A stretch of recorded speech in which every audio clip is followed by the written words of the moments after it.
يا الوزير الأولي يا محمد الغنوشي، يا الوزير الأولي يا محمد الغنوشي، لو حسبنا سلطتك ما هي بدستورية ما بكينا بن علي ولا بكينا عصرا، نعتبرها لحظة بالعمر تاريخية.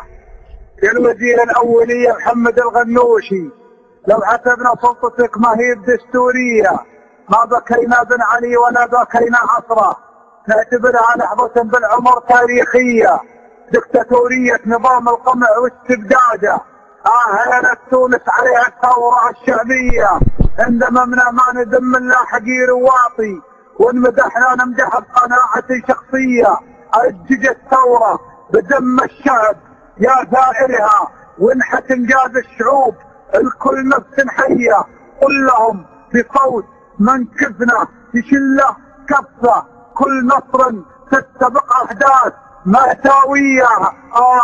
عقبال البلاد اللي جهل حاكمها يحسب ان العز في القوات الامريكية.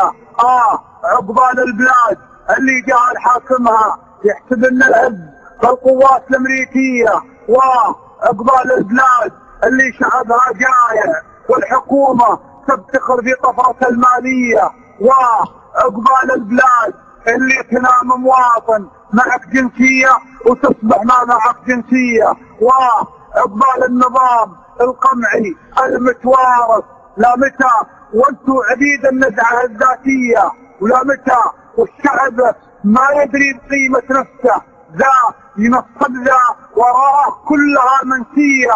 ليه ما يختار حاكم بالبلد يحكم له يتخلص من نظام السلطة الجبرية؟ علم اللي مرضي نفسه ومزعل شعبه بكره يجلس بداله واحد بكرسيه.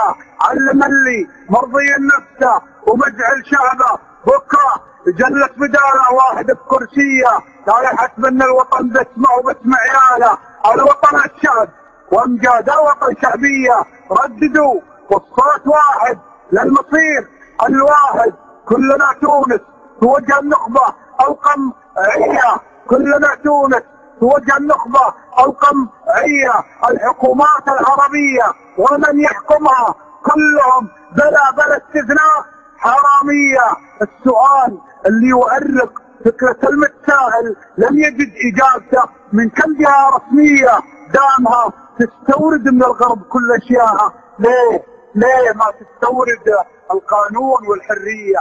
ليه ما تستورد القانون والحرية؟